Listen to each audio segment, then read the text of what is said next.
Hello, everyone, and welcome to Heart and Hand, the Rangers podcast. My name is Cammy Bell. This is your extra show for the week after what's felt like quite a long international break, actually. And I'm delighted to be joined by the head honcho himself, Mr. David Edgar. David, welcome on to, I think, your season debut for extra this season thus far.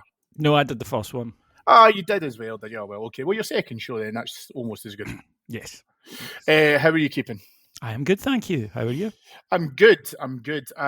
It's quite weird because just in the build up to the Old Firm game, I was kind of looking forward to the international fixtures providing a degree of respite from Rangers. I was given a little surge of enthusiasm because we didn't lose to Celtic, and I'm almost in this kind of weird position that I'm actually looking forward to getting back to business now this Sunday at Ibrox against Hearts. It's a funny old thing, football, and what it does to your heart and mind. Oh yeah, definitely, and I think it's quite a universal sentiment that maybe absence makes the heart grow fonder, kind of thing. And being football fans, I think most of us are naturally optimistic to a degree, guardedly optimistic, given the way things have been going. But yeah, you're absolutely right, and I think now everyone's looking forward to it. There's some new players to see, of course, which is always exciting.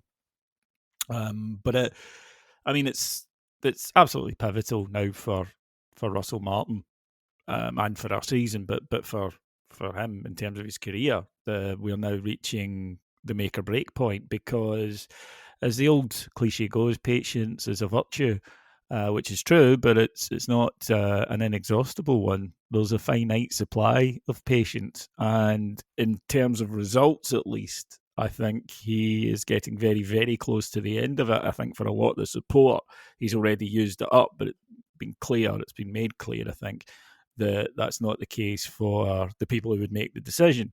And, we had Kevin Thelwell's interview sort of reiterating it.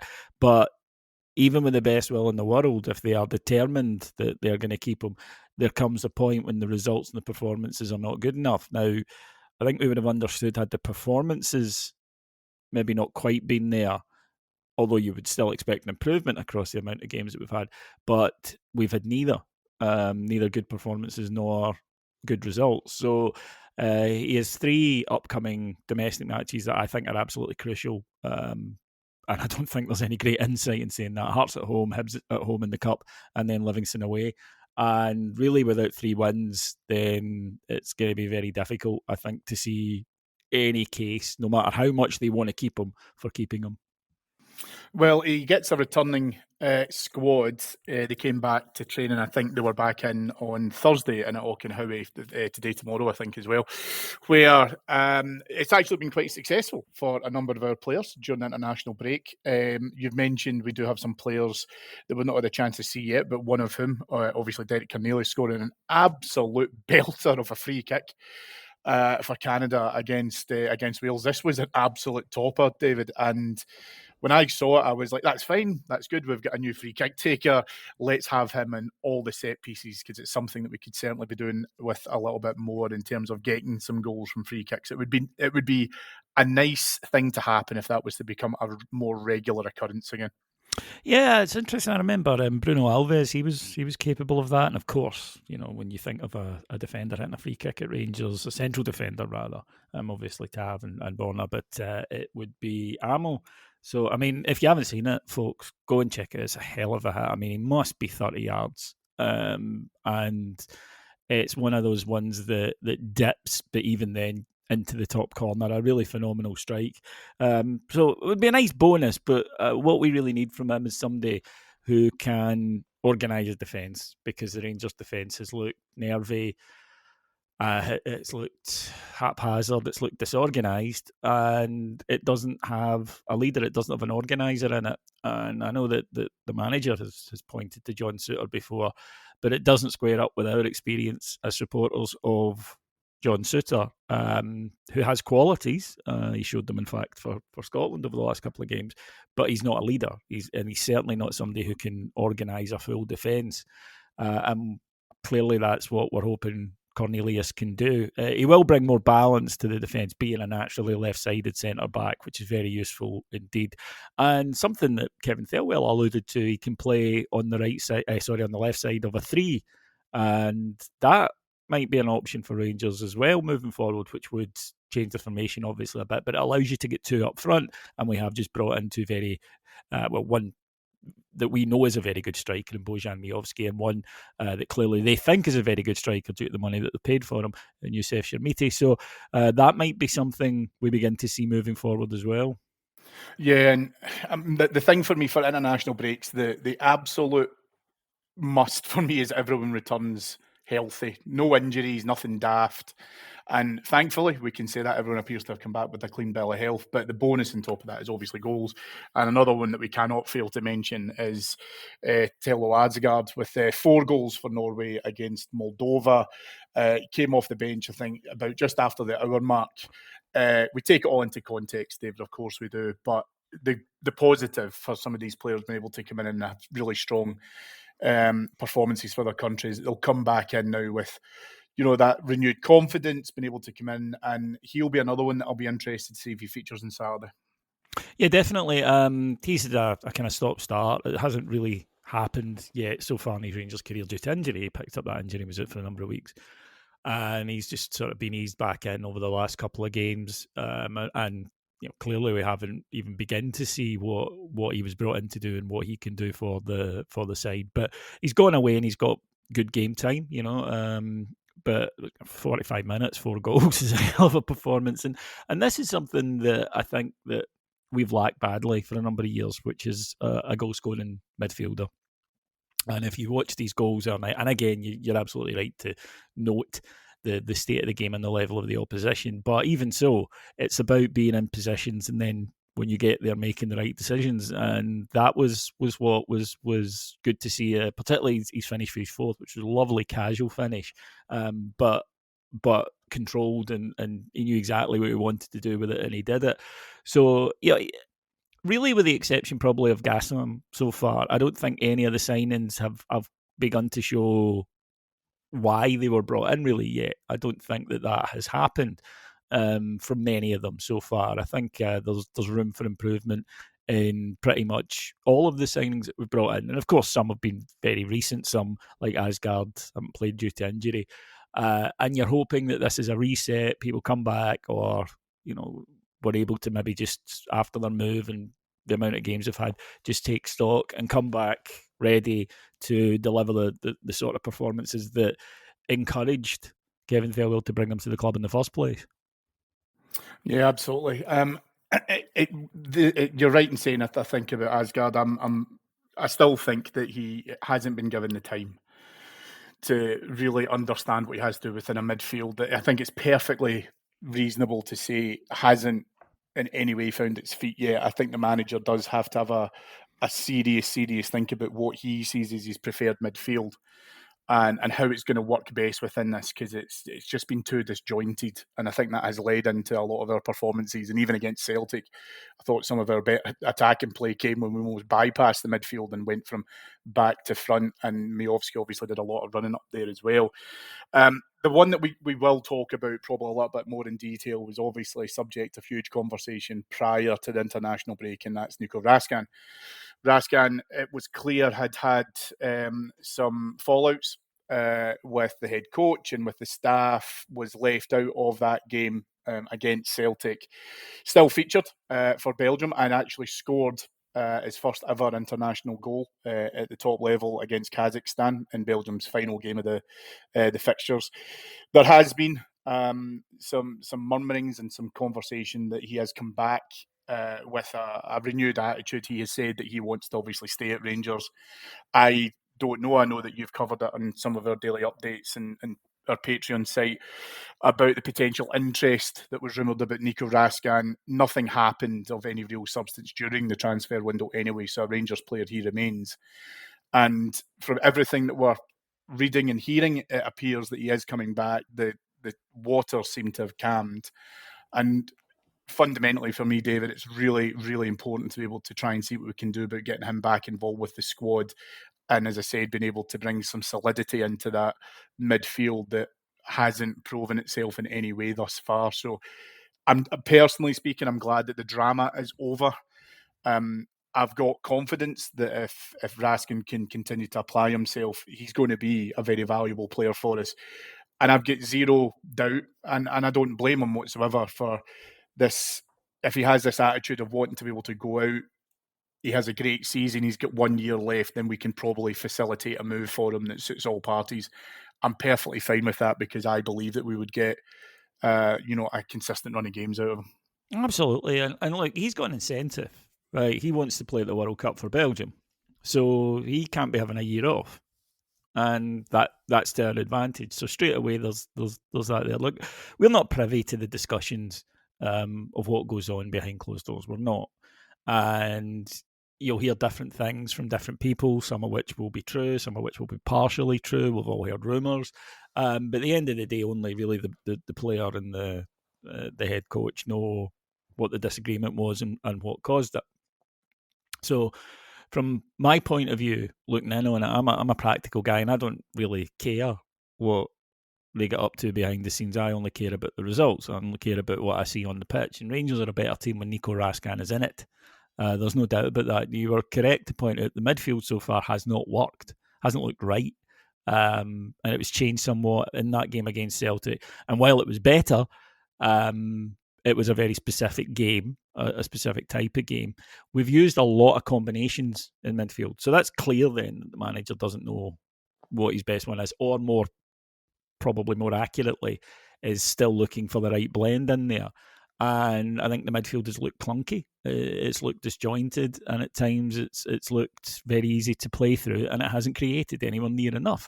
A failing, that has been across the team, but it's such a key area in terms of that. And even in that Old Firm game, wasn't like we created a lot. They competed better, although you could hardly have competed much worse than we saw against Bruges. But Raskin clearly, when on form, is one of our better players. Now, we've heard over the international break from Barry Ferguson, Billy Dodds, Neil McCann, who've worked with him, and they say, he's a difficult character at times, but also a cracking lad.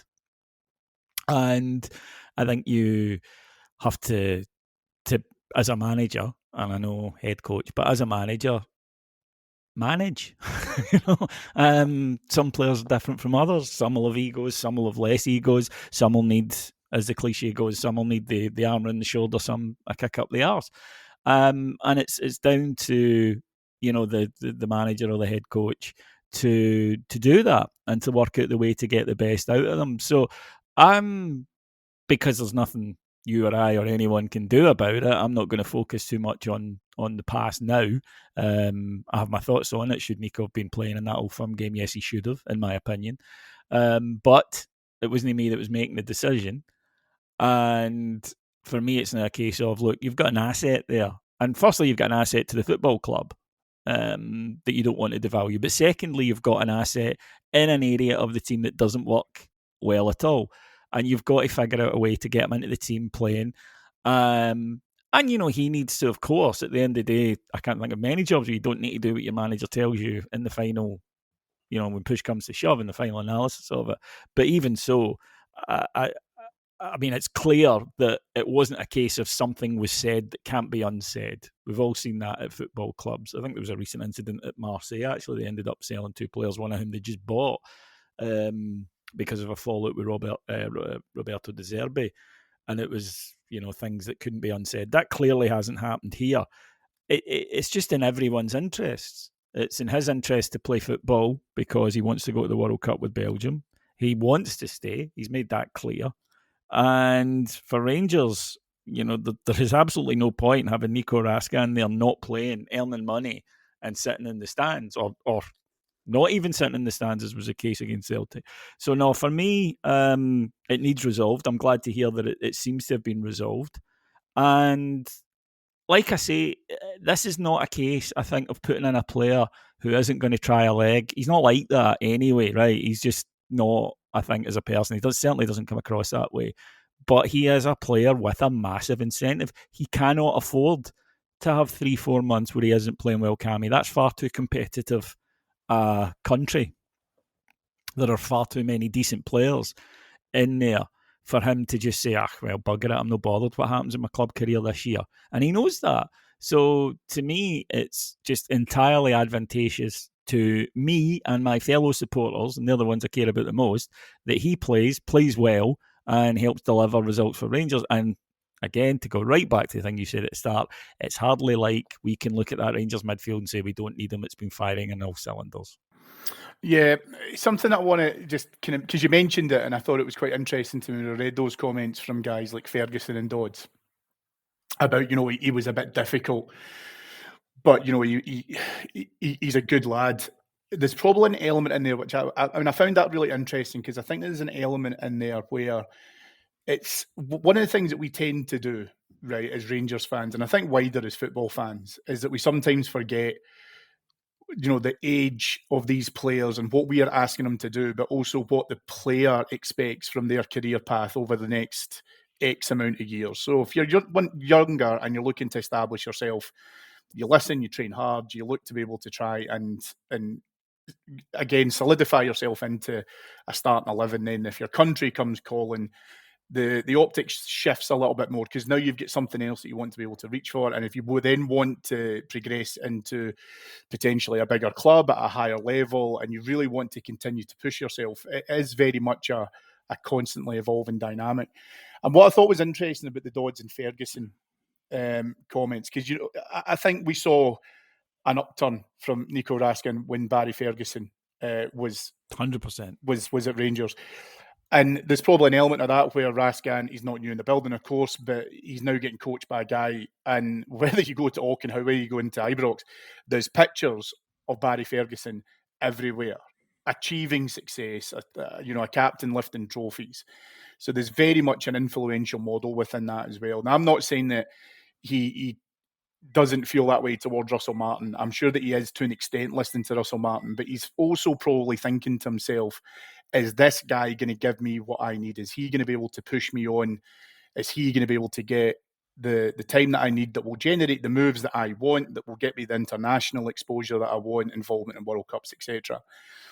So there's elements of it where I think we probably have to understand that Nico Raskin is looking at his current situation, and whilst there was probably fans, and I was probably one of them, that was a wee bit disappointed about what we were hearing in terms of fallouts and what he was doing, and some of those conversations that you've mentioned that he's had with the staff.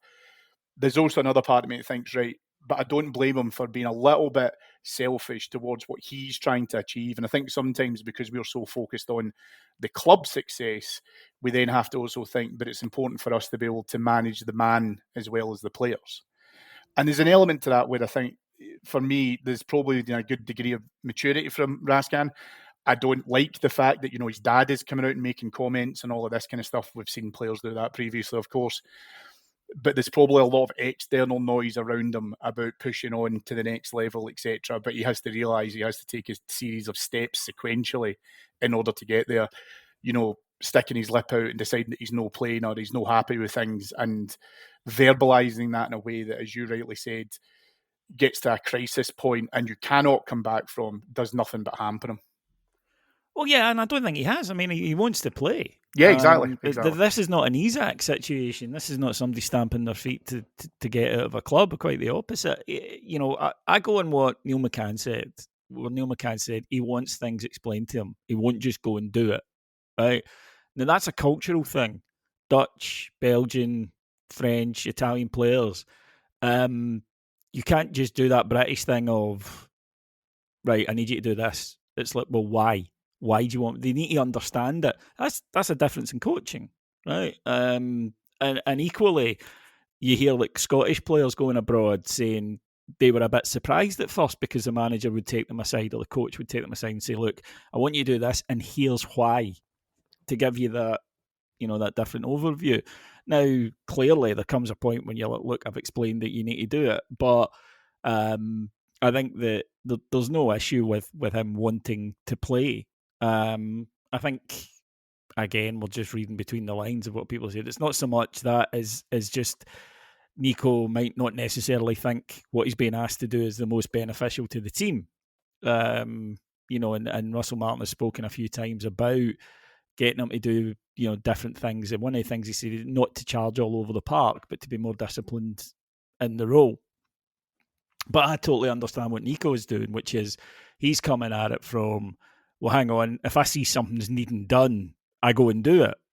And it kind of reminds me a wee bit of the situation with Fernandes at Man United, where people accuse him of sort of running all over the place, and it's that. It's like, well, there are fires that need put out, so I'm running and trying to put them out because I care. I want to win. And I think that both parties need to come together and realise they're after the same thing here. But then again, like I say, personality, some people just don't get on. That happens. But again, you still need to overcome it for the greater good kind of thing. But no, I mean, I have no concerns whatsoever about Nico Raskin being back in the team. None. That's all I can say on it. I don't think you're going to see Nico. I think you're going to see a guy go out there and be disinterested and not put in performances. No, listen, I totally agree, and that's why I think I give him that kind of credit of saying he probably knew where the line was, and I think sometimes we can trip over ourselves a little bit when we moan about a lack of leadership or people taking responsibility. And although we'll never know fully what's happened behind the scenes, from what it appears to have been the case is that he's wanted to be able to try and adopt some of that. And if it's been done in the wrong way or there's been some degree of conflict, both parties can come back to the table, and it appears to have been resolved. And listen, I think we're both on the same page.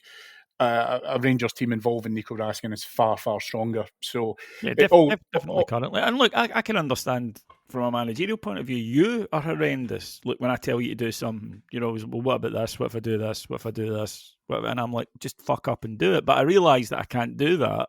Even though I'm thinking, just fuck up and do it. I need to say to you, well, Cammy, I need you to do this because, right? It doesn't mean I don't want to hit you, but it doesn't mean I kick you out the pod either. So listen, I'm glad of any comparison where you're Russell Martin and I'm Nico Raskin. So yeah, do you see who that means I'm going out with?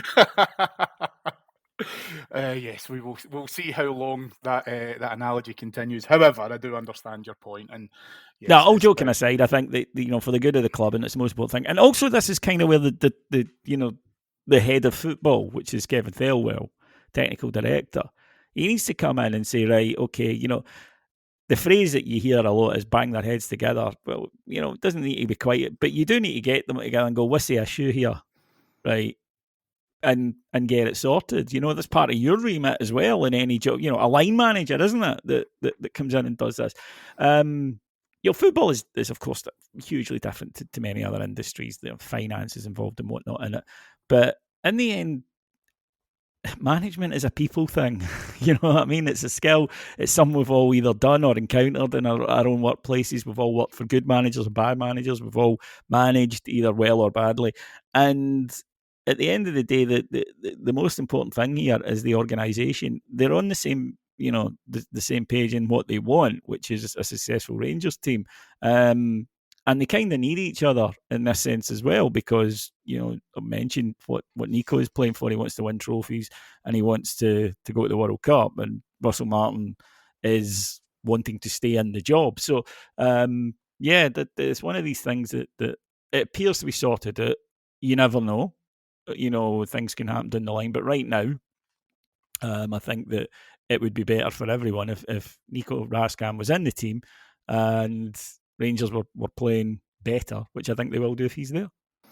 Another player that you had mentioned, and I think it's really important for us to have a little bit of a chat about, is Yusuf Chamite, signed on the 1st of September, and has certainly caused a lot of debate, I think, amongst Rangers fans. Our second ever highest transfer, coming to us from Everton. You've obviously got some affiliation with Everton stuff as well. A little bit difficult to be able to talk about them in terms of any real kind of form of consistency. But the thing that's been labelled against them is obviously lack of goals. We'll talk about that in just a moment. But the other thing is as well, Dave, right, and this has nothing to do with Chamite. I always talk about this, whether we're talking about Rangers transfers, or wider transfers. The thing that I get annoyed at is we associate the transfer fee with the player, which has nothing to do with them. It's between the two clubs. And so we immediately say, you cost X, therefore you better be worth it. You better be brilliant. And And whilst £8 million is a lot of money to us, it's pocket change to clubs like Everton and a lot of the English clubs that operate at that kind of level. They are perfectly happy to be able to write off signings of that expenditure. So I suppose my kind of plea is for us to take the transfer fee out of the equation. Fundamentally, it's going to be totally different for him up here.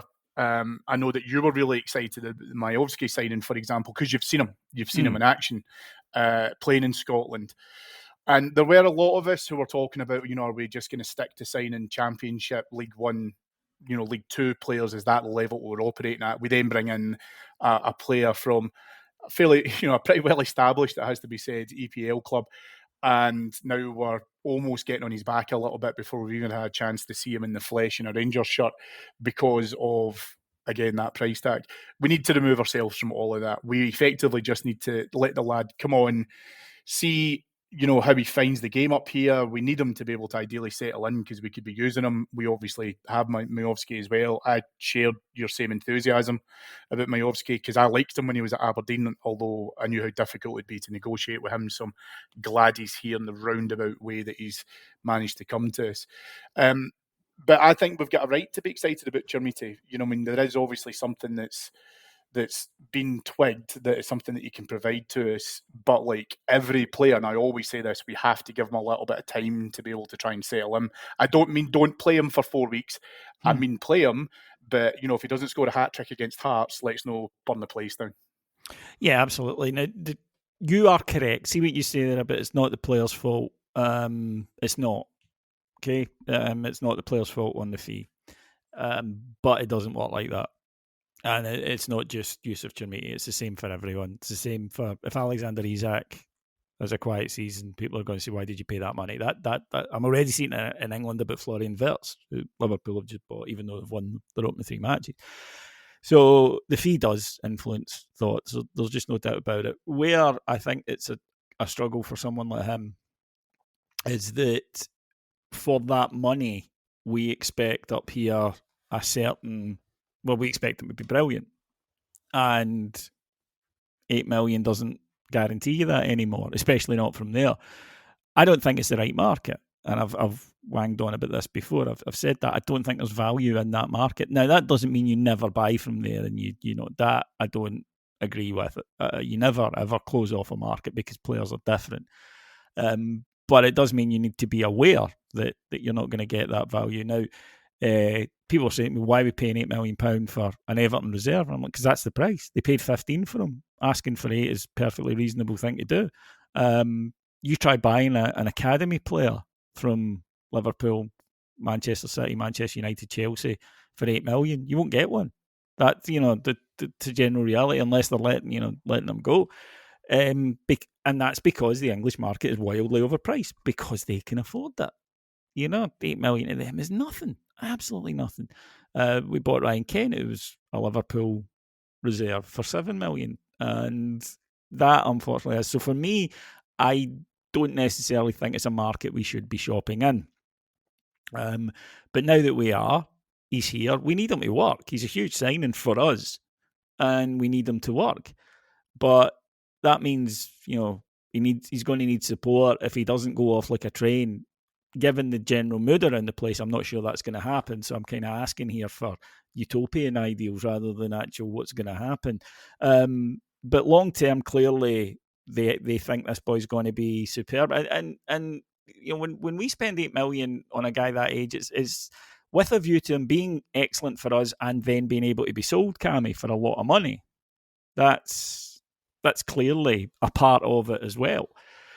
So what I find interesting about this is I think this for Thirlwell, and he has to know this, is a reputational punt. This is one he will be identified with. This is his signing, and everyone will see it as that. And if it goes wrong, then obviously he's the one who will have to take the rap for it. And not just with us, by the way, for the owners, because they'll be saying that was a lot of money. So the fact that he has gone, someone he knew, clearly, someone he'd scouted before and obviously liked the look of, and someone he feels is going to be a massive upside. And I'm trying to stick to that and hope that is the case, that he has spotted in him something that's going to be really hugely profitable for us. This is an interesting point because we've just bought him and we haven't seen him yet. And we haven't seen much of him at all because, as you say, there's not really a huge body of evidence about him. So this is a kind of sweet spot right now where, you can project onto Yusuf Chermiti. So I'm excited right now about what he's going to deliver. Because you can dream right now and there's no evidence to stop you. But long term, it does have to work for us. I am probably more excited about Miovski because I thought Miovski, when he was in Scotland, I thought he was a brilliant player. And when he was going from Aberdeen, I really wanted us to sign him, but I understood that financially at the time it just wasn't a goer. Aberdeen got 6.8 million for him and obviously would have wanted more from us. I didn't actually get too excited about it because I was convinced Celtic would try and hijack that deal because they did want him last summer as well, but they didn't want to go above 5 million. Maybe this year expecting Celtic to actually come in and try to sign somebody would have been weird. They appear to have abandoned that as a thing. But I remember seeing him against Goldson. It was the night that Warnock was their manager. Do you remember? We won 2-1. Yeah. And he ragdolled Connor Goldson. Now, whatever people may think about Connor Goldson, I think he was a good servant for Rangers. He very rarely got ragdolled.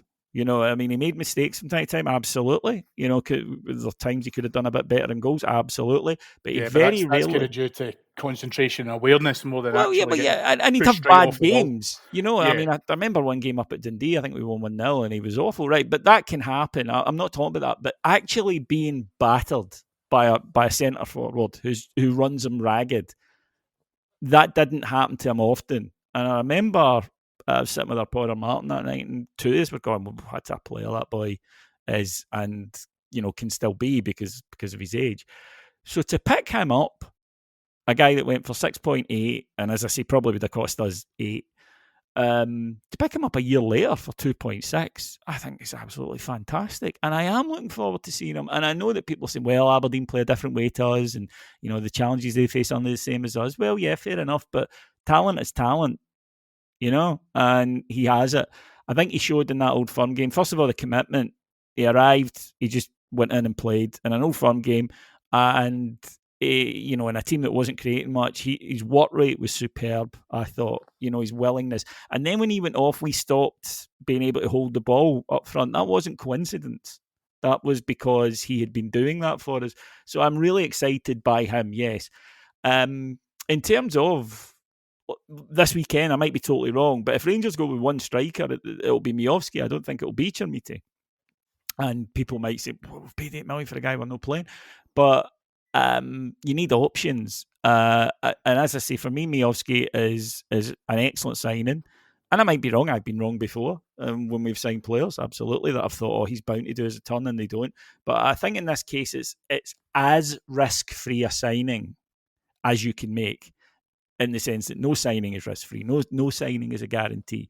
But this is as close to perfect in terms of all the boxes that it ticks beforehand as you can get. So yeah, I'm really looking forward to seeing him, seeing how he does in a Rangers shirt. He's clearly, loving it, looks really committed, was keen to come here as well, which I think is massive. This was not a case of someone settling. He wanted this move to happen.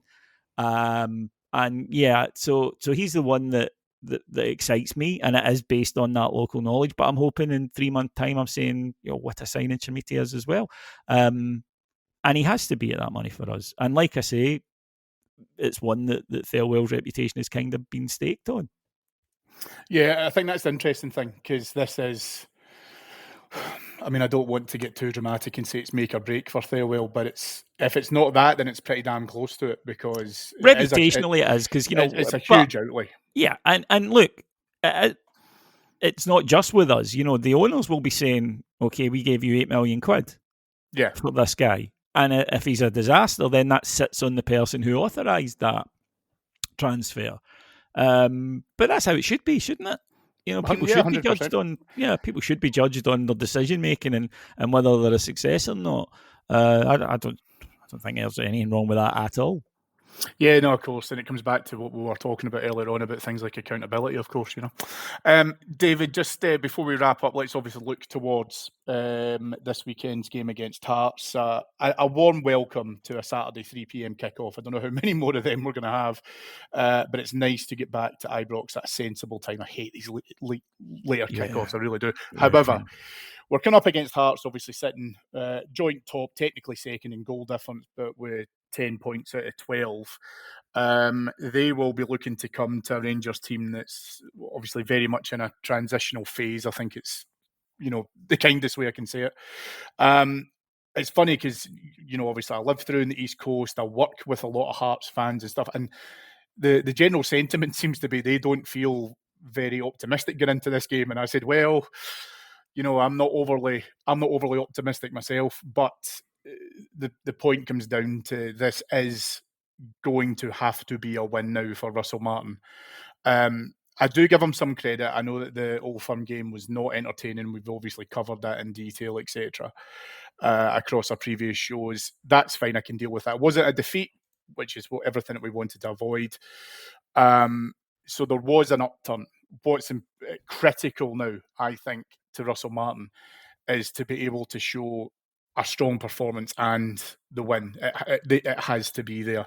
I will, if you are asking me to take anything, take 3 points. I don't care if it's the most stodgiest 1-0 in the 92nd minute win that we've ever seen, but I would love a good performance just to help us being able to build them a bit of momentum and then start looking towards, obviously, that League Cup game with Hibs.